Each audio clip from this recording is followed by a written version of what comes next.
के बारे में हमने पहले ही कह दिया कि ये बिहार का पहला सर्वदलीय नेता है।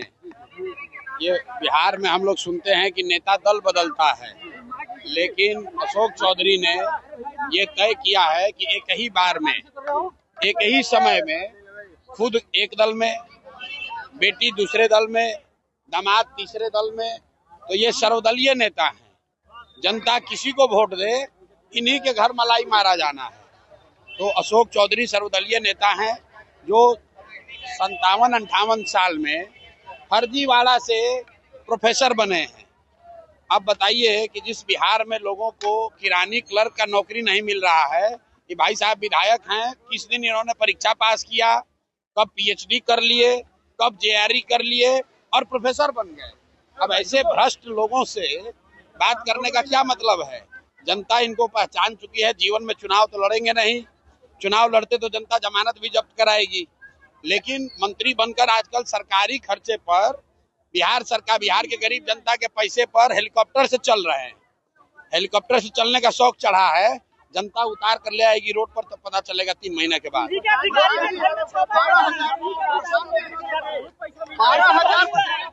भैया ऐसा है कि बिहार के सबसे भ्रष्ट नेता जो हैं, अगर आप लोग ऑनलाइन सर्वे कर लीजिए, कोई भी आप अपने अपने प्लेटफॉर्म पर डाल दीजिए कि बिहार का सबसे भ्रष्ट नेता कौन है 3, तो उसमें नाम आएगा अशोक चौधरी का, उसमें नाम आएगा मंगल पांडे का, उसमें नाम आएगा दिलीप जायसवाल का। ये भ्रष्टतम नेता हैं सब।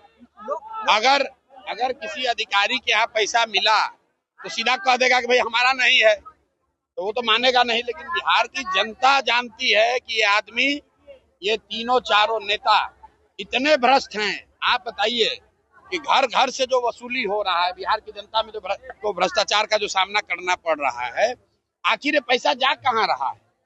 कहीं ना कहीं तो ऊपर जा रहा है।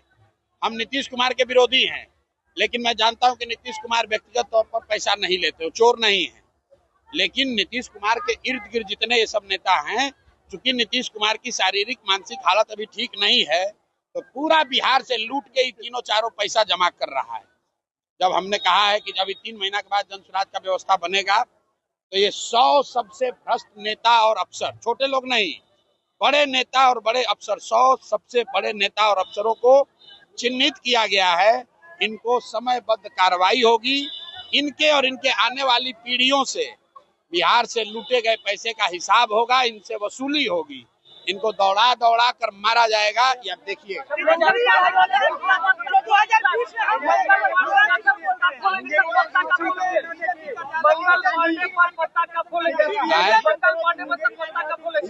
मंगल पांडे को के बारे में हम लोगों ने बताया कि ये पैसा लेके घर खरीदे हैं।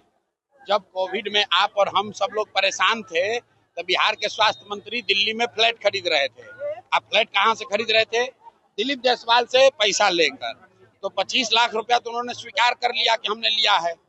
बाकी का 61 लाख का अभी जवाब नहीं दिए हैं। अभी हम प्रेस करेंगे, किसी दिन पटना रहेंगे तो आपको बता देंगे बिहार की जनता को कि बाकी का 61 लाख रुपया कहाँ से लिए। सर 12,000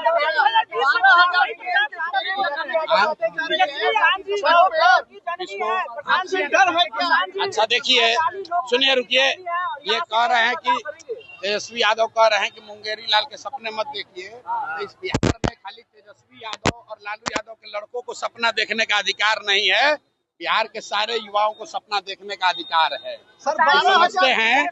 ये समझते हैं कि इनके बाप बने, इनकी माँ बनी, अब ये बनेंगे, इसके बाद इनका बेटा बनेगा, तो जन स्वराज इनको ध्वस्त कर देगा। इनको पता नहीं चलेगा, जनता उठाकर फेंक देगी।